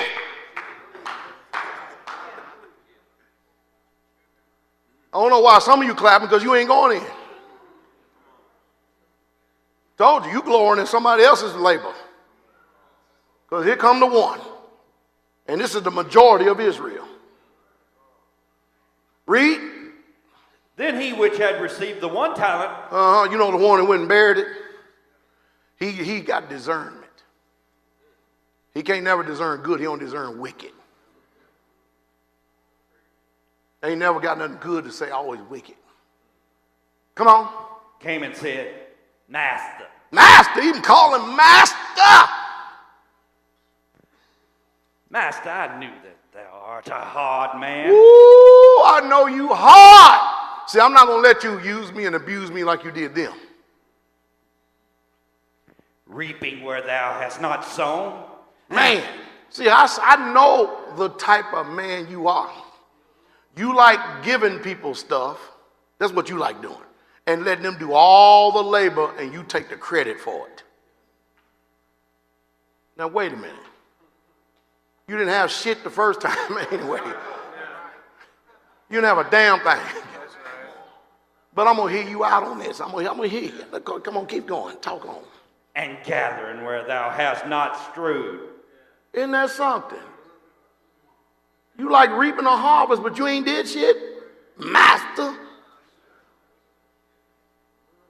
We call that the spirit around here. I'm afraid I'm going to do more than you. So I ain't going to do nothing.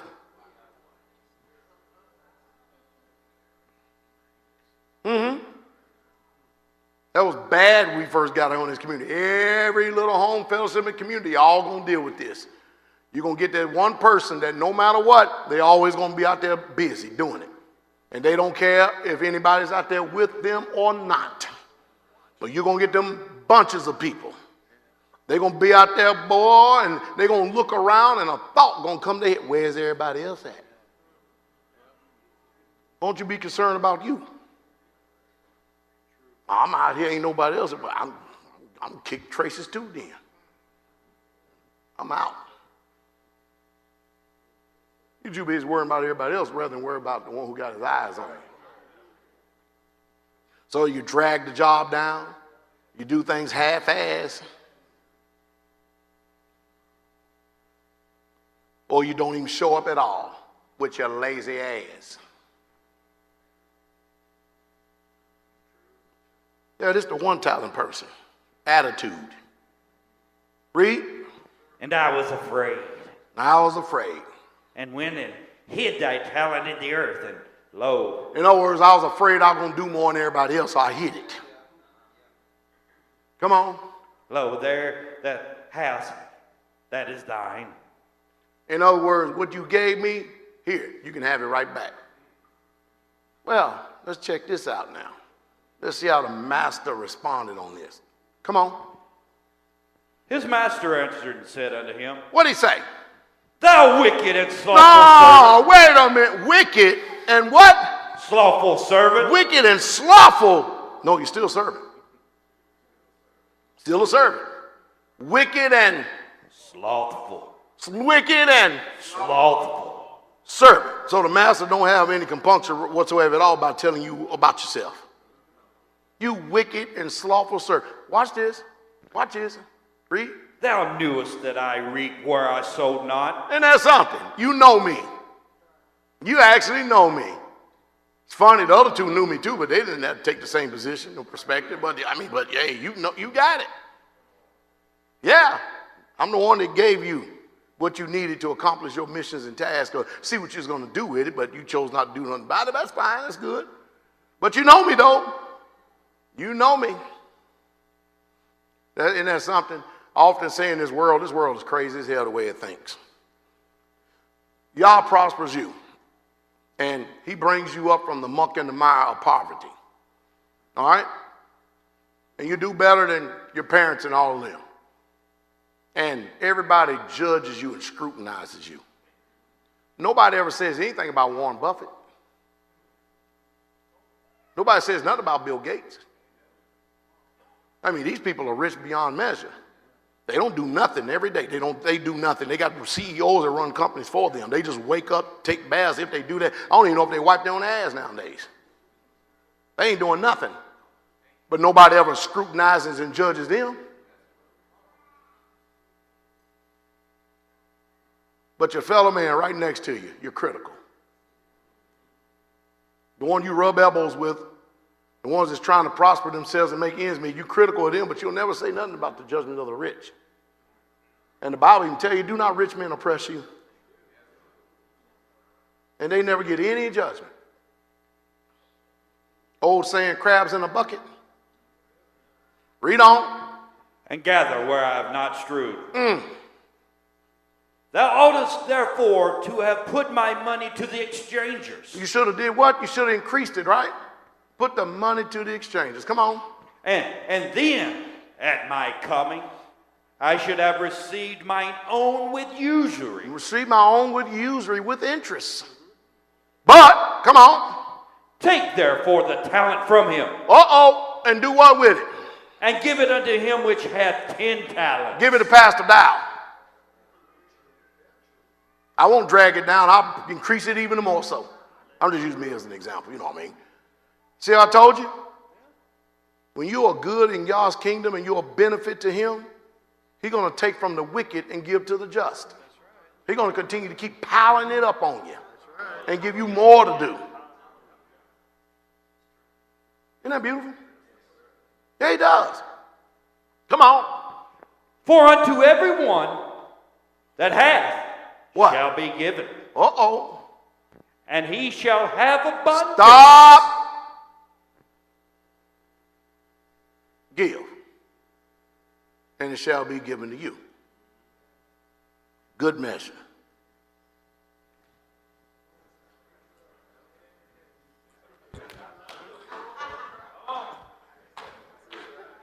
Press down. Shaking together. Hey! And running shall men give into your bosom. Y'all ain't gonna send no angel of the Most High out of heaven and drop some Federal Reserve notes in your hand. The principles of Yah. Read that verse again. For unto everyone that hath shall be given. To everyone that have, it shall be what? Given. Read on. And he shall have abundance. He shall have what? Abundance. Read that one more time. For unto everyone that hath. That hath. Shall be given. Why is that? The principles of the kingdom is something else, isn't it? Good, I'm going to put more on you. You got it? Good, I'm going to give you some more. Watch this. And he shall have abundance. And he's going to have even more abundance. Come on. But from him that hath not. Oh, boy. Shall be taken away. Shall be taken a what? Away. shall be taken a what? Away. What's going to be taken away? Even that which he hath. That's the kingdom, y'all. Kingdom mindset. We big on work around here.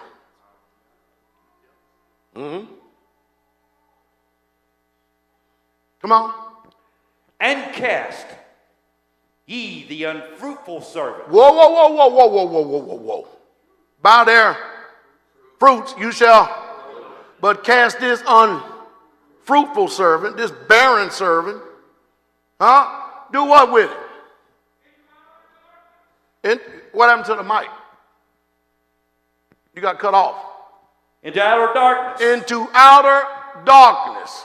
Well, what? There shall be weeping. Oh, wait a minute. So rather than getting mad and upset at Pastor Dowell and all the other people in authority stand on your ass making sure you do something, have a problem with the king. The principle come from him. Sorry if we expect more out of you than what you're already doing, but hey, just trying to help you increase your talent, your measure. What's wrong with that? Cast them in outer darkness where what? Where there should be weeping and gnashing of teeth. The master said that to him. See, the one that had an attitude problem. And he needed some adjustment. And the only adjustment he's going to take, he's too much of himself. And so fire got to hit him to change his present state. You get it? But the other two, they went into the kingdom with more responsibility. Read on. That was it. Man, that was good. Somebody said, I hope we don't ever have to go over that again. See, don't tell me what you think you are. Show me that Yah has approved of you because he has trusted you.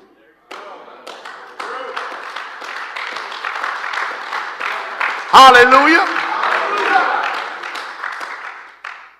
You with more to do for his kingdom. So there are entirely too many people out here so-called preaching and teaching, and none of them are showing by their works Yah has approved of them. Enough with the talk. If your tongue is out of control, people who are deceived because they think that they know something are very religious. James 1:26 says, if any man among you seem to be religious and bridle not his tongue, but deceive with his own heart, this man's religion is vain. You can't deceive yourselves into believing the unrighteous can inherit the kingdom of Yah. You know how you do this? Watch this. It's easy for us to believe the wicked people of this world are not going into the kingdom. Ain't that easy? Is that not easy? No. But when it comes to your own wicked family members, you've got all the grace and mercy and favor for them. 1 Corinthians 6:9 says, know ye not that the unrighteous shall not inherit the kingdom of Yah. Be not deceived. Be not deceived. Be not deceived. My family members got mad at me because I told them every one of them going to hell. Flat out at a funeral. Sure did. I got out of the pulpit after I rebuked every damn preacher in the pulpit. And then I got out of the pulpit and got in front of every single one of them and told them, I said, you see that dead body up there? Judgment is already set. And I said, there's no way we could be going the same damn place. No way. But you that are alive, you still got a chance. This ain't no damn fire escape religion. I'm telling you straight up. If he is in glory, then that means myself and all the other righteous things that have gone on before me is going to hell.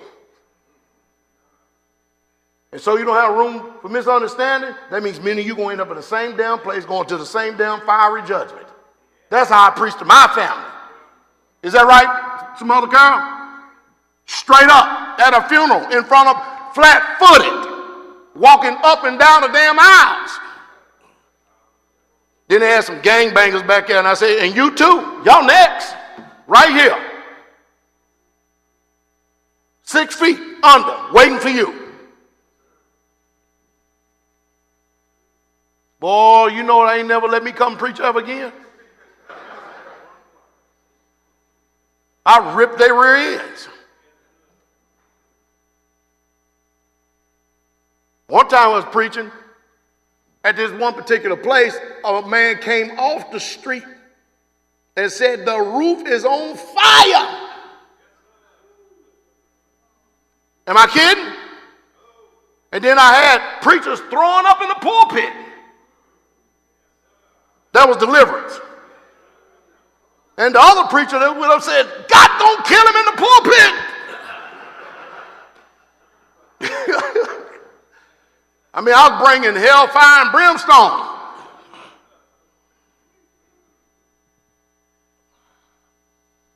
Don't be deceived. Neither fornicators, nor idolaters, or adulterers, or effeminate, nor effeminate.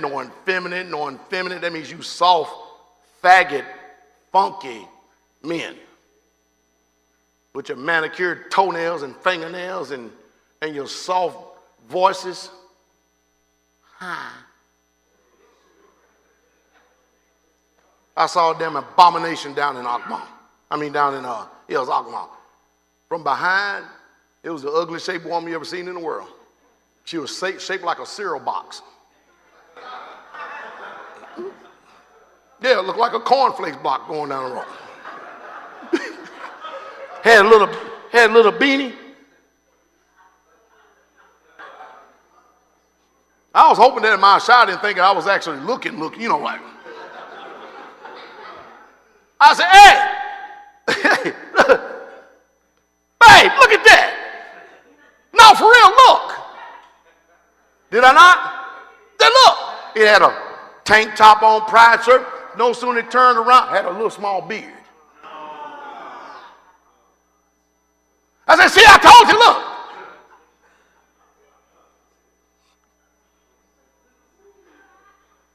I said, I'm going to sit right here, damn it.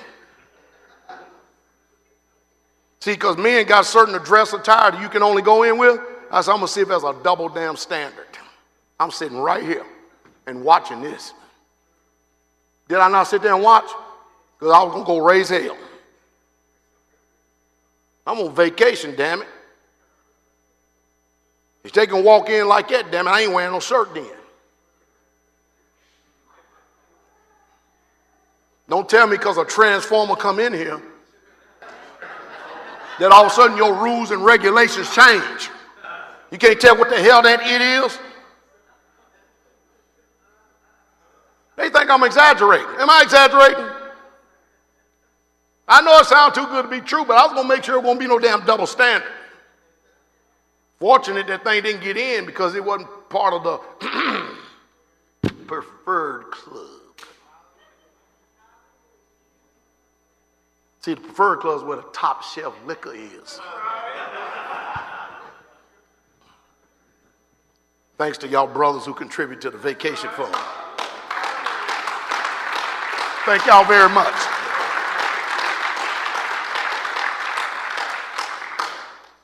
Amazing, isn't it? These wicked things. And if that feminine word wasn't there, we'd have never seen this 30 years ago. It's been hard to say. Brother Gideon told me yesterday, he says, y'all, you don't even want to see the military now. He says, I kid you not. I said, I wouldn't have made it. I would have been court-martialed. He said, men are wearing women's uniforms. Is that correct? And he says, women are wearing men's uniforms. I said, is that you for real? I said, huh? They gave me a dishonorable discharge when they carried. The way I was, see, there's a mentality. You remember being hard as them woodpecker lips. See, when you get out, you get tired of that hard shit. Still hard, but it don't be hard. But then you look at this thing and now, wall to wall, shoulder to shoulder, cross-dressing. I see why them two women passed Ranger School. Pastor Fox called me and told me 2 women just passed Ranger School. I said, bullshit. Ain't no way. Oh, yeah, they did. I still don't believe it. He said, yeah, he did.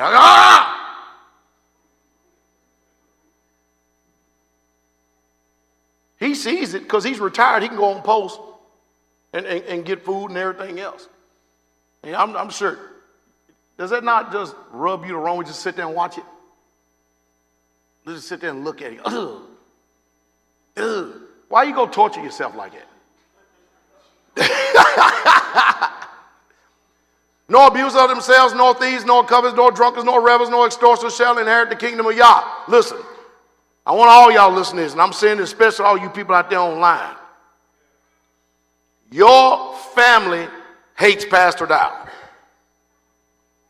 It's their choice.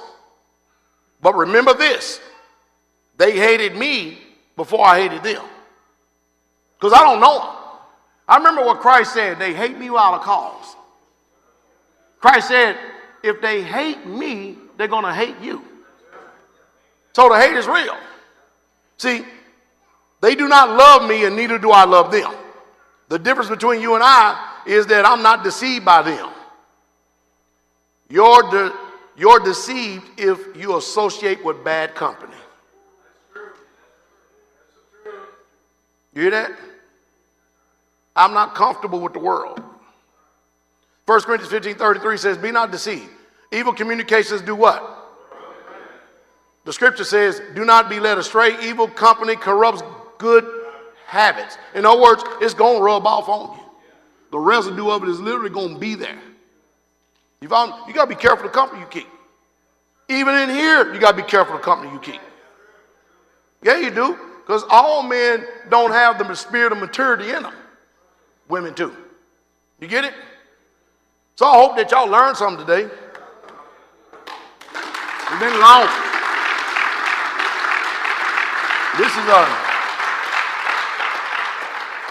This is actually getting back to the old days. This is the extended version of. Y'all getting used to the short version now, wasn't you? It's a good word. Pray you saying sink down. I want y'all to understand this and comprehend this, that the Most High, He loves us, but He means business.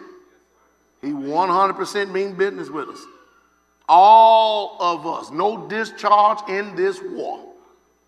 You get it? And don't you be fooled about these people who break fellowship. Don't be fooled at all. All these people at one time had a wonderful testimony. What happened? Did I do something to them? Did you do something to them? What happened? No, they got deceived because of their own vanity that's in their hearts. They want to do that, for real. Why would y'all turn around and bring you clear across the country to have you to move and then be here in fellowship and stuff just so you can turn around and say, well, the Holy Spirit told me. The Holy Spirit told you a damn thing. He's going to put you around the people of Yah, and He's going to tell you in His word to forsake not the fellowship of the assembly as the manner of some is, just so you can get a new revelation. You the prophet of the Most High Yah, right? That's amazing. He put me here and He told me I could leave. Now, real talk, man. I'm here and He told me I could leave. I'm still 20-something plus years and I still ain't heard it. Leave. What the hell's going on? How is it that He's talking to you? And I know I'm spiritual. And I don't get nothing. Heaven is brass concerning me leaving. Leave. Holy Spirit ain't told me nothing, Brother Allen. Ask Him. So how is it you get to leave and I don't get to leave? He respects our persons. No, it's how nonsensical this stuff is. No, for real, it's that nonsensical. See, I'm committed to the end. To the end. I knew just shortly after being born again, when I read that book, I said, oh, my life's over with. It's done. It's done. Stick a fork in it, it is done. I ain't nothing but a servant. Don't the Bible say we don't differ nothing from servants? Then my question is, why come some of you, or how is it that some of you don't have a servant spirit? If you differ nothing from a servant, you don't mind serving then, right?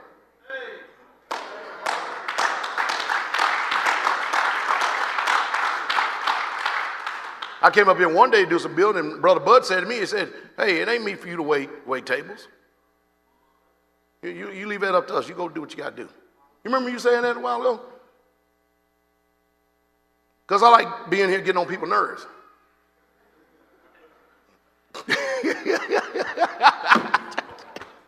Nothing personal. Just gonna get on your nerves. I'll help your hairline recede a whole lot more, Brother Ron. Let's stay in Israel. Y'all's good. Hallelujah. Hope and pray that these sayings will really truly sink deep down in your heart, because these are some really good analogies, really good accounts for us to learn from. Hallelujah. As we continue to keep gaining knowledge and strength to continue to keep tearing down Satan's kingdom in the midst of us. Hallelujah. Don't worry about the people that are without. They can't destroy us. It's only that which is within. Ain't that book? Most High Yah, we thank you for everything we've heard. We pray this saying sink deep down our hearts in the magnificent name of Yahshua HaMashiach. Hallelujah. Shabbat Shalom. King coming.